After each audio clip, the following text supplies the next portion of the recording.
नमस्कार, आप सबका स्वागत है आपके इस खास प्राइम टाइम शो हम तो पूछेंगे। जब लोगों के मन में हो सुलगते सवाल और जब इन सवालों से जुड़ा हो देश का हाल और आपका सरोकार, तब इन सवालों के सटीक जवाब जानने के लिए हम तो पूछेंगे, क्योंकि ये मंच आपकी आवाज का, आपके सवालों का है।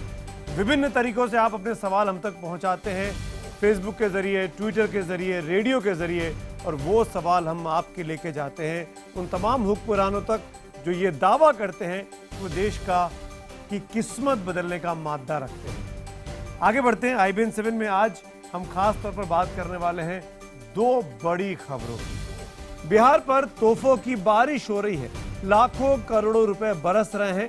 पीएम मोदी आज बिहार के भागलपुर में थे। उन्होंने अगले 5 सालों में बिहार को 4.25 लाख करोड़ की योजनाओं का वादा कर दिया। तो बदले में मुख्यमंत्री नीतीश कुमार ने बिहार को अपनी हजारों करोड़ की योजनाओं की याद दिला दी। खास बात यह है कि दोनों पक्षों में अब इस बात की भी लड़ाई हो रही है कि किसकी रैली में कितनी ज्यादा भीड़ थी। मेरी रैली बड़ी या तेरी रैली बड़ी? क्या भीड़ जीत की गारंटी है?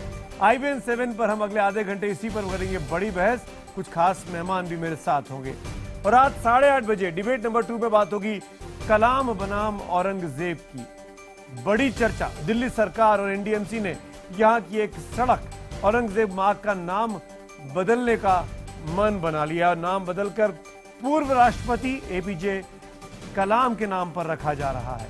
अब इस पर राष्ट्रीय स्तर की सियासत शुरू हो चुकी है। बहुत से लोग हैं जो कलाम साहब के नाम पर रखी जा रही इस रोड का नाम बदलने पर खासे खफा हैं। आखिर क्यों, उनका पक्ष भी जानेंगे, लेकिन रात 8:30 बजे में। हम तो पूछेंगे में अगले आधे घंटे डिबेट नंबर 1, मोदी की रैली, नीतीश की चिंता।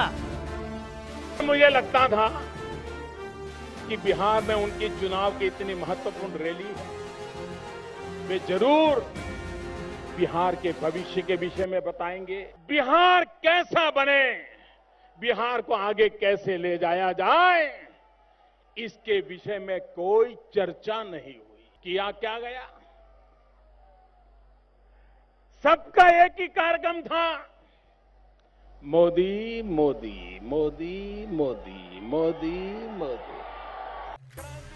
भागलपुर में पीएम मोदी की एक और चुनावी सभा और एक बार फिर अपने ही अंदाज में पीएम मोदी हुए भीड़ से रूबरू। इस बार दिया 4.25 लाख करोड़ का तोहफा। करीब करीब 4.25 लाख करोड़ रुपया दिल्ली से 5 साल में मिलने वाला है।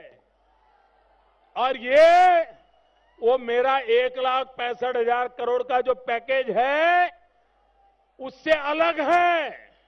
वो 1,65,000 करोड़ का पैकेज अलग, 4.25 लाख करोड़ फाइनेंस कमीशन से आने वाले हैं बिहार की तिजोरी में। पीएम मोदी ने एक बार फिर किया नीतीश, लालू और कांग्रेस के गठजोड़ पर वार।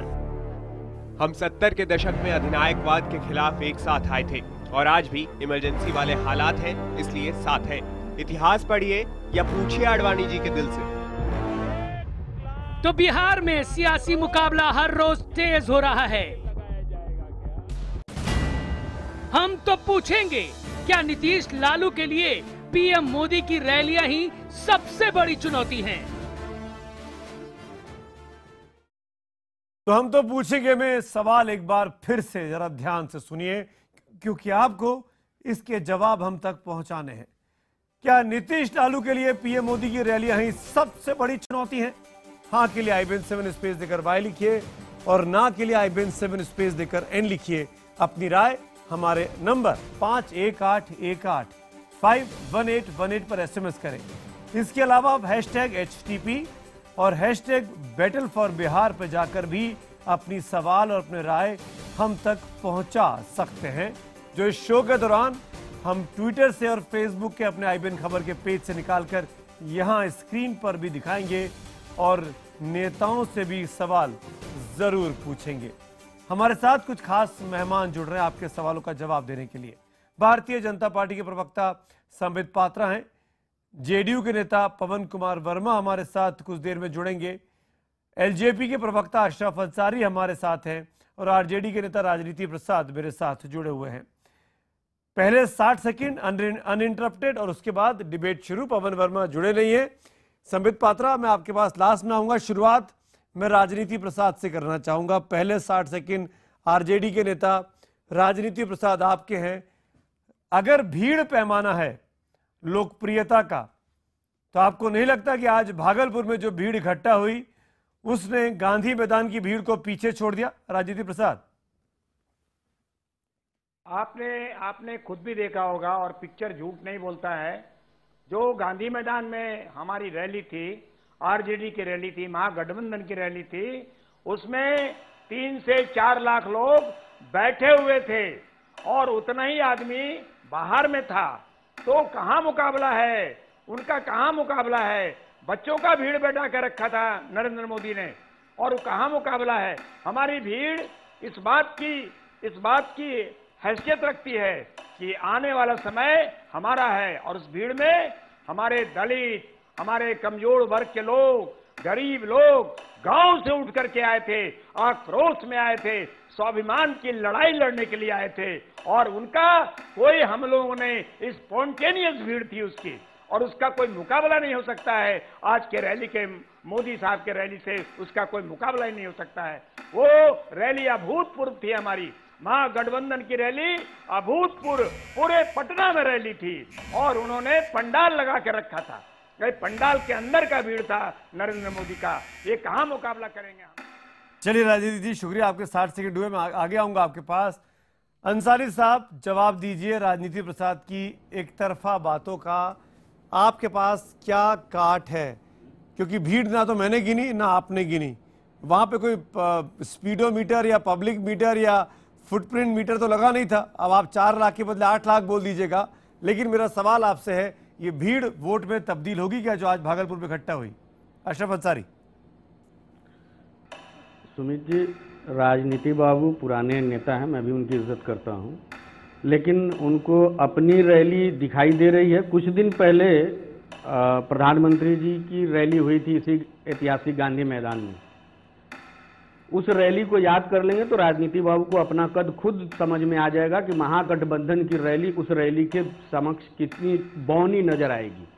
पहली बात। दूसरी बात यह कि इनकी जो रैली गांधी मैदान में हुई है, हमारे प्रमंडल स्तर की जो रैली हो रही है लगातार, और लगातार रिकॉर्ड तोड़ रही है, अपनी ही रिकॉर्ड को तोड़ रही है, उसके आगे कहीं टिक नहीं रहे हैं। और बोलने को तो कुछ भी बोल सकते हैं, महागठबंधन है। इस गठबंधन का हाल तो ये है कि एक दूसरे का साथ नहीं है और ये दूसरे पर आरोप प्रत्यारोप करते रहते हैं। मोदी जी की जो रैली में जोश और खरोश दिख रहा है, मोदी जी को कहना पड़ रहा है लोगों को कि भैया नीचे उतर जाओ, भैया। चलिए अंसारी साहब, 60 सेकंड हुए, मैं आऊंगा आपके पास। पवन वर्मा भी जुड़ चुके हैं और संबित पात्रा हैं हमारे पास। पवन जी, 60 सेकंड अनइंटरप्टेड मिलते हैं, तो मैं शुरुआत आपसे कर रहा हूं। मतलब इस पार्ट में आप अभी जुड़े हैं। मेरा सवाल बहुत सीधा सा है। प्रधानमंत्री की रैली हुई 2 दिन पहले, आप लोगों की रैली देखी हमने पटना के गांधी मैदान में। जिस तरीके से प्रधानमंत्री ने आज तमाम बातों का जवाब दिया और फिर नीतीश कुमार जी ने प्रेस कॉन्फ्रेंस कर जवाब देने की कोशिश की, आपके हिसाब से क्या ये बातें, इन्हीं मुद्दों पर चुनाव लड़ा जाएगा? क्या ऐसे ही केवल लंबी लंबी बातें होंगी, या अपने विकास के कार्यक्रमों को भी गिनाने की कोशिश की जाएगी, या सिर्फ पैकेज पर पैकेज, पैकेज पर पैकेज? पवन वर्मा। 60 सेकंड है मेरे पास, तो पहले तो मैं जल्दी से ये कह दूं कि ये रैलियों का मुकाबला तो चलता रहेगा, पर मैं साक्षी था। मैंने देखा है, लोगों से सुना है कि इतनी बड़ी ऐतिहासिक रैली गांधी मैदान में पटना में हुई नहीं थी। जितने लोग गांधी मैदान में थे, चप्पा चप्पा भरा था, उतने ही लोग बाहर थे। बीजेपी वाले कहेंगे हमारी रैली कुछ नहीं थी, हम कहेंगे उनकी नहीं, इससे कुछ हासिल नहीं होता है। वैसे हमारी रैली, मैंने तो इतना बड़ा जनसमूह, जन सैलाब देखा नहीं था। दूसरी बात, जहां तक पैकेजों की बात है, देखिए प्रधानमंत्री से बड़ी उम्मीदें थी बिहार के लोगों ने, उन पर विश्वास उनका था, पर जो उन्होंने पैकेज दिया वो खोखला निकला। और उसका विश्लेषण बड़े डिटेल में नीतीश जी ने किया है कि जो पहले की स्कीम चल रही थी 1,25,000 करोड़ में से 1,08,000 करोड़ तो रीपैकेजिंग ही था। जिस शैली में दिया वो और भी खराब था पूरे प्रदेश की और उन बिहारी लोगों की। पवन सर, आपके 60 सेकंड पूरे हुए। संबित पात्रा, मैं आपके पास आऊंगा। सिर्फ बातें हो रही हैं। क्या इन चुनाव जीतने के बाद, एक हाइपोथेटिकल सिचुएशन मानता हूं कि बीजेपी जीत जाती है, क्या नरेंद्र मोदी जाकर बिहार में सत्ता संभालेंगे? क्या नरेंद्र मोदी जाकर कामकाज करेंगे? कहां हैं बाकी लोग, कहां हैं बाकी चेहरे, वो क्यों नहीं दिखाई दे रहे हैं बीजेपी के? संबित पात्रा। देखिए, पहले तो मैं ये बता दूं, ये भीड़ जो हो रही है, मुझे अब रीढ़ की बात करने दीजिए। किसके पास रीढ़ की हड्डी है? भीड़ को छोड़िए। पहली बात, अगर रीढ़ की हड्डी इनके पास होती तो जिस प्रकार भ्रष्टाचार, अपराध और अहंकार, ये तीनों मिलके गांधी मैदान में गांधी जी के नाम को बदनाम कर रहे थे, वो इस प्रकार की बदनामी नहीं करते। ये पूरे हिंदुस्तान ने देखा है। और जहां तक मुद्दा का विषय है, आप देखिए सुमित जी, 3 दिन से लगातार मैं टेलीविजन में एक ही न्यूज देख रहा हूं, सीना बोरा मर्डर केस।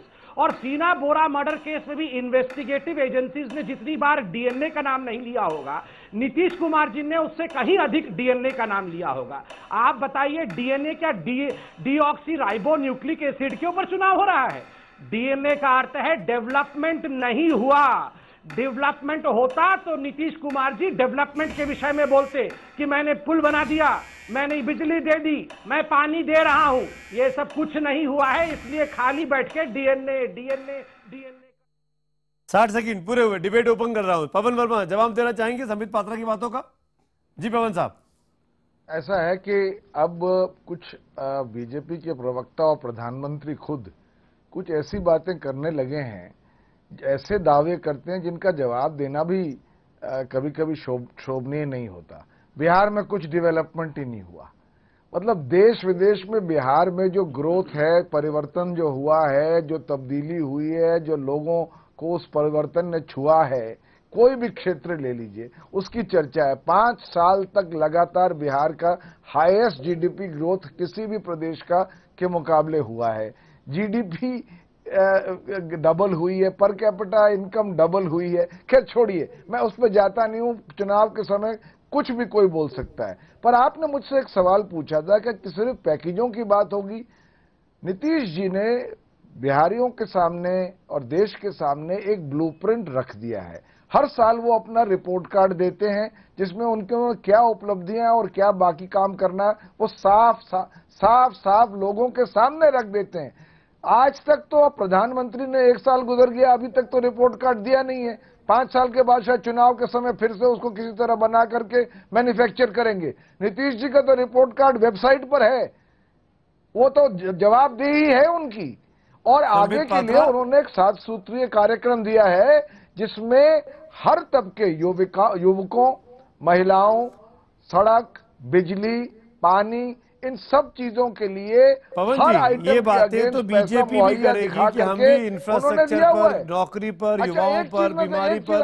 नहीं, मेरा सवाल दूसरा है। मैं इस चीज का कहता हूं, बस आखिरी चीज 20 सेकंड जी बोलिए। सिर्फ ये है कि आज एक बहुत ही अहम बात हुई है। जिस तरह से भारत के संघीय ढांचा पर प्रहार हुआ है, मैं नहीं समझता कि आज तक किसी प्रधानमंत्री ने ऐसी बात की हो।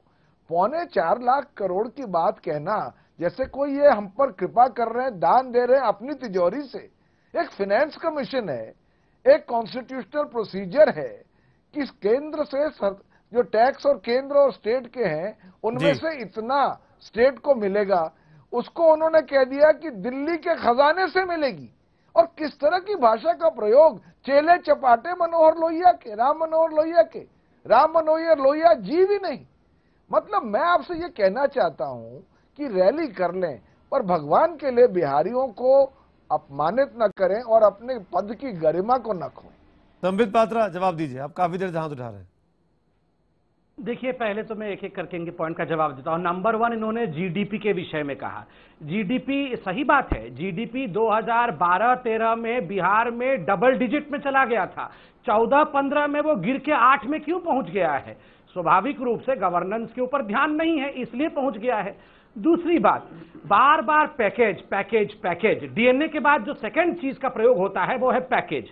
आप बताइए, जब पैकेज की घोषणा हुई तो पूरे बिहार में खुशी का लहर दौड़ गया। हमने लोगों के उत्साह को देखा, लोगों के उमंग को देखा। दो लोग दुखी थे, नीतीश कुमार जी, लालू प्रसाद यादव जी, ये दोनों दुखी थे। जब पूरा बिहार खुश है, ये दोनों क्यों दुखी है? कहीं ना कहीं इनका राजनीतिक पैकेज लूट गया, इसीलिए दुखी है। इनको लग रहा था कि पैकेज मिलेगा नहीं और हम ये पैकेज करके इसी के नैया पे जो है चुनाव लड़ लेंगे। जब पैकेज मिल गया और इतना बड़ा ऐतिहासिक पैकेज मिला तो ये दो लोग जो है दुखी हैं। तीसरी बात, 2,70,000 करोड़ रुपए जब पैकेज मिल गया मोदी जी का, तब ये निकाले 2,70,000 करोड़ का पैकेज का हम भी देंगे। अरे सवाल बिहार की जनता आज ये पूछ रही है, आपके पास 2,70,000 करोड़ रुपए थे तो अंगठी में दबा के क्यों बैठे हुए थे? क्यों निकाल के नहीं लाए थे अभी तक उसको? चुपचाप क्यों बैठे थे?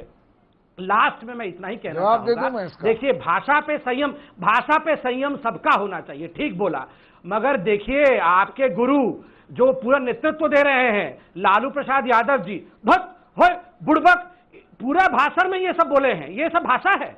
आप हम लोग को भाषा बता रहे हैं। ठीक है पवन जी जवाब दीजिए, फिर राजनीति प्रसाद के पास आता हूं मैं आपको कहूं कि इन्होंने एक शब्द का इस्तेमाल किया, अंटी में क्यों रखे हुए थे। अंटी में तो प्रधानमंत्री रखे हुए थे, 14 महीनों से गायब थे, बिहार से अनुपस्थित थे, कहीं और दौरे पर थे। क्या क्या वादे करके गए बिहार में, विशेष राज्य का दर्जा देंगे, भूल गए, विशेष पैकेज देंगे, भूल गए, विशेष ध्यान देंगे, भूल गए, 1 करोड़ को रोजगार देंगे, भूल गए, महंगाई पे नियंत्रण रखेंगे, भूल गए। अब आए हैं इस वक्त चुनाव के एन मौके पर। अच्छा पैकेज के लिए हम उसका स्वागत करते हैं। मैं ये संवित जी से कहना चाहता हूं, बहुत बहुत शुक्रिया उन्होंने पैकेज दिया। पैकेज की जब परत खोली, हैरत की बात है, प्रधानमंत्री है, 1.25 लाख करोड़ में से 1,08 करोड़ तो वो स्कीमें हैं जो 2007 से चल रही हैं। मतलब मैं नंबर्स की जगलरी करना चाहता, पर वोटों के लिए। और जहां तक नीतीश जी का पैकेज है 2,70,000 करोड़ का, वो तो उन्होंने रिपोर्ट कार्ड में, विजन डॉक्यूमेंट में सिर्फ उसको एक 7 सूत्रीय कार्यक्रम बना करके कहां से पैसा आएगा ये तक बता दिया। तो एक चीज बीच में इंटरप्ट कर रहा हूं, एक जुमला संबित जी आऊंगा आपके पास। कुछ बढ़िया कमेंट्स आए हैं मेरे पास फेसबुक पे और ट्विटर पे, मैं जरूर स्क्रीन पे यहाँ दिखाना चाहूंगा। फेसबुक पर नितिन तिवारी लिखकर भेजते हैं हमारे फेसबुक पेज पर, नीतीश को बस मोदी का विरोध करने वाला चाहिए, वो जायज हो या नाजायज हो। सत्येंद्र तिवारी एक और है, उनका बयान उनका कमेंट आया है, नीतीश चाहे 10 गठबंधन कर लें फिर भी मोदी को हराना किसी पार्टी के बस की बात नहीं है। एक ट्वीट आया है वो भी जरूर पढ़ के सुनाऊंगा, कोई मुस्तफा साहब है, ये लिखते हैं, बीजेपी और मोदी के लिए मुकाबला आसान नहीं होगा, उसे महागठबंधन से कड़ी टक्कर मिलेगी। राजनीति प्रसाद, मैं आपको यहां पे इंक्लूड करना चाहूंगा।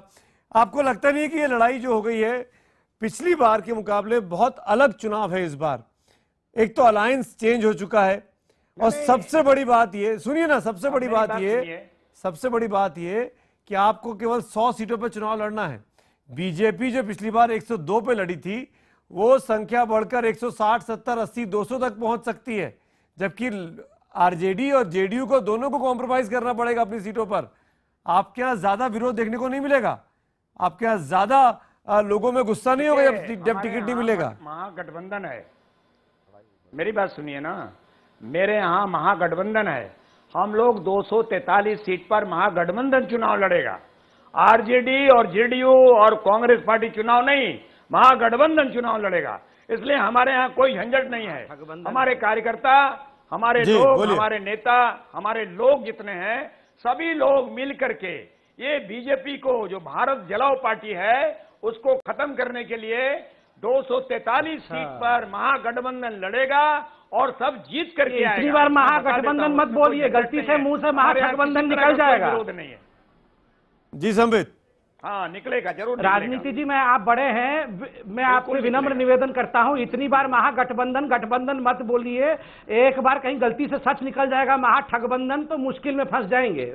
हकीकत जो है बता रहा हूं। दूसरी बात, मैं वर्मा साहब को जरा जवाब दे दूं। हमारे यहाँ लोगों का दिल में एक उन्होंने कहा कि 14 महीने का प्रधानमंत्री कहाँ थे, आज बिहार है, बाकी कोई एजेंडा हमारे यहाँ नहीं है। जवाब दिया। एक सेकंड, मगर पवन जी मैं आपसे ये पूछना चाहता हूं कि मंच पे आदरणीय सोनिया जी मौजूद थी तिरांजलि सभा में, क्या वहां नीतीश जी ने पूछा 10 वर्षों तक मनमोहन सिंह कहां नदारद थे? 10 वर्षों तक मनमोहन सिंह बिहार एक बार भी नहीं आए, वो सवाल तो नीतीश जी ने नहीं पूछा। दूसरा, 1 करोड़ रोजगार, बताइए 1 साल में 1 करोड़ रोजगार आपको मिल जाना चाहिए, ये सवाल पहले तो आपको सोनिया जी से पूछना था, एक बार भी नहीं पूछा। तीसरा, आपने परत खोला, वो पैकेज जो मिला उसका परत खोला, फिर परत खोला, और फिर आपको मालूम पड़ा कि 1,08 करोड़ का जो है ये प्रोजेक्ट तो पुराना है।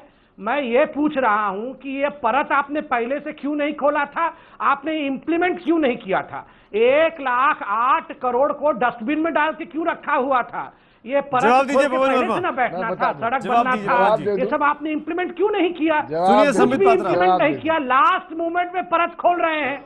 सुन तो लीजिए, परत खोलने की जरूरत ही नहीं थी, ये तो कार्यान्वित प्रोग्राम हो रहे हैं जिनके लिए पहले से ही स्टेट और केंद्र ने मिलकर पैसे मुहैया कर दिए थे, तो परत क्या खेले? पैकेज तो आपने उसको बना लिया, और वो भी ऐन मौके पर वोटों के लिए, चुनाव के समय। दूसरी बात आप पूछ रहे हैं कि सोनिया जी से कुछ सवाल क्यों नहीं पूछे। हाँ, आप पूछ भी सकते हैं, हम आपसे भी पूछ सकते हैं कि आपके साथ मंच पे रामविलास पासवान बैठे थे, पूछ रहे हैं। हम अरे क्यों इतना बुरा मानते हैं? अपने भी कुछ गठबंधन घटक दल है ना आपके साथ। कोई सवाल नहीं पूछेंगे तो उनको बुरा क्यों बुरा मान रहे हैं? रामविलास पासवान जी बैठे थे, हम भी पवन वर्मा जी से बोलिए। हाँ, रामविलास पवन वर्मा जी से कुछ हम भी जानना चाह रहे थे। हाँ, मैं बोल लूं तो उसके बाद आप अंसारी साहब को पूछ रहा था, आता हूं। मैं जवाब दे रहा था संवित जी को, आपने दे लीजिए सर, अगर मैं दे दूं। चलिए आप बोलिए। अच्छा जी, तो रामविलास पासवान जी से पूछते कि आपने हमारी पार्टी को भारत जलाओ पार्टी कहा था, आपने इस्तीफा दे दिया था जब गुजरात पासवान जी के साथ तो हम लोकसभा के पहले से हैं। संबित जी, उसका रिजल्ट भी आ गया है। मैंने आपको सुना, आप लोगों ने हड़बड़ी में ये सब महाठगबंधन बनाया है, उसके बारे में बताइए। आपको अच्छी बात नहीं लगती मेरी तो ये सुनिए ना किसी की बात। अशरफ अंसारी और पवन वर्मा, अशरफ अंसारी बोलिए। एक मिनट, पवन जी आपकी बात का जवाब दे रहे हैं, उनको चैन नहीं पड़ रहा है। वर्मा साहब और मांझी जी से भी पूछते कि 5 महीने तक जब वो मुख्यमंत्री थे तो शुरू में सबसे बड़े आलोचक उनकी बीजेपी थी, जब वो उनके खेमे में खाने दे नहीं रहे थे वर्मा साहब, और आज मांझी जी की बात कर रहे हैं। साहब बताइए, आम तक नहीं खाने दिया वर्मा साहब। अंसारी जी बोलिए। संबित जी जरा हमको जवाब दे लेने दीजिए। वर्मा साहब, आप बहुत ही सीनियर लीडर हैं, जरा सा 2-3 छोटी बातें हम भी आपके सामने सिर्फ आपको एक झलक दिखाना चाहते हैं। आप रामविलास पासवान जी की बात करते हैं कि उन्होंने भारत जलाओ पार्टी कहा था, दूसरे को तो बहुत ज्ञान दिया जाता है। जी, नहीं तो दूसरे को बहुत कहा जाता है। आपकी पार्टी ने आदरणीय लालू प्रसाद यादव जी के राज को जंगल राज चीख कर कहा, और आज आप दोनों भाई लोग गलबहियां किए हुए हैं। आप आज प्रधानमंत्री जी को कह रहे हैं या केंद्र सरकार को कह रहे हैं कि खोखला वादा कर रही है और झूठे वादे कर रहे हैं विकास के बारे में। आपके विकास की एक छोटी सी झलक मैं आपको बताना चाह रहा हूं कि जब आपके आदरणीय मुख्यमंत्री जी नीतीश कुमार जी पहली बार मुख्यमंत्री पद की शपथ लिए थे, उसके बाद उन्होंने विकास यात्रा की शुरुआत की थी, और उस विकास यात्रा में बगहा से उन्होंने शुरुआत की थी। बगहा में उन्होंने अनाउंस किया था कि पूरे जिले में गर्ल्स कॉलेज खुलेंगे और पूरे अनुमंडल में +2 के गर्ल्स के अलग से स्कूल होंगे। नहीं हुआ। हद तो यह है कि बगहा में 2 एक नहीं हुआ, और उतना ही नहीं सुमित जी, जिस विकास की बात पवन वर्मा जी कर रहे हैं, मैं उनको याद दिलाना चाह रहा हूं कि वहां एक मैं माफी चाहूंगा, एक स्कूल का सुमित जी एक सेकंड सिर्फ एक स्कूल का अब 2 मुझे बार जवाब देने का शिलान्यास समय किया दें। गया। जी एक सेकंड पूरा कर लेने दीजिए। अब 2 बोलिए, बार वक्त शिलान्यास बताया किया गया और करिए। आज तक जल्दी करिए, एक ईंट समय कम पत्थर है। नहीं लगे। ठीक है पवन जी। मोतिहारी में गांधी अब जी मैं- के अशरफ भाई माफी के साथ, समित जी माफी के साथ, सर्किट हाउस क्योंकि जेडीयू सरकार पर हमला हुआ है। लास्ट मैं स्टेज कर रहा हूँ अगले 10 सेकंड और। पवन जी जवाब दीजिए, पवन जी जवाब दीजिए, पवन जी जवाब दीजिए। आम आदमी सुमित की क्या जी। बात कर सकते। सुमित जी, मैं तू मैं की डिबेट में नहीं पढ़ना चाहता। इन्होंने सवाल पूछे, जवाब देने का समय तो दें। पहली बात तो ये है कि इसमें कोई दो राय नहीं है कि लालू जी के साथ हमारा राजनीतिक विरोध था। इस पे प्रवचन बीजेपी न दे, उनके साथ भी बहुत सी पार्टियां जुड़ी हैं जिनके साथ उनकी पहले तालमेल राजनीतिक लेवल स्तर पर नहीं थी, तो वो बात छोड़िए। प्रवचन नहीं लालू दिया जी जा ने रहा क्या था। कहा? आपने जो प्रवचन दिया उस पे हम आपको जरा याद दिला रहे आप थे। आपने हमारी अब पार्टी देखिए, के अब फिर राष्ट्रीय भी अध्यक्ष मैं को माफी बात चाहूंगा। याद दिलाया। सुमित जी, पवन जी मैं माफी सुमित चाहूंगा। जी, इस जरा डिबेट को सा हम कल कंटिन्यू नियंत्रित- कर लेंगे अगर आप सब तैयार हैं तो। आज मेरे पास वक्त नहीं है, तो लेकिन मैं ये जरा बहुत सा आखिरी बात कह दूं। पवन जी ये आखिरी बहुत बात दिलचस्प कहता हूं। चुनाव है। दोनों की थाली में बराबर के बात छेद कह है, दोनों के दामन पे बराबर के दाग है, क्योंकि पूरी की पूरी इक्वेशन बदल गई है पिछले 5 सालों में। ऐसा कोई सगा नहीं थैंक यू जिसको सो नीतीश मच। से ठगा आखिरी बात नहीं। कह थैंक यू दूं। So much. संबित पात्रा रहेंगे मेरे साथ, बाकी तीनों का शुक्रिया अदा करूंगा। और अब वक्त है हमारे जवाबों का, जो आपने हमको SMS करके भेजा। हमारा सवाल था कि क्या नीतीश लालू के लिए पीएम मोदी की रैलियां ही सबसे बड़ी चुनौती है? हजारों की संख्या में जवाब मिले हैं। 88% लोगों ने हाँ में जवाब दिया है। नहीं, बहुत बड़ा दर्शक वर्ग ये कह रहा है कि पीएम मोदी की जो रैलियां हैं वो वाकई में परेशानी का सबब बन सकती हैं लालू नीतीश के गठबंधन पे।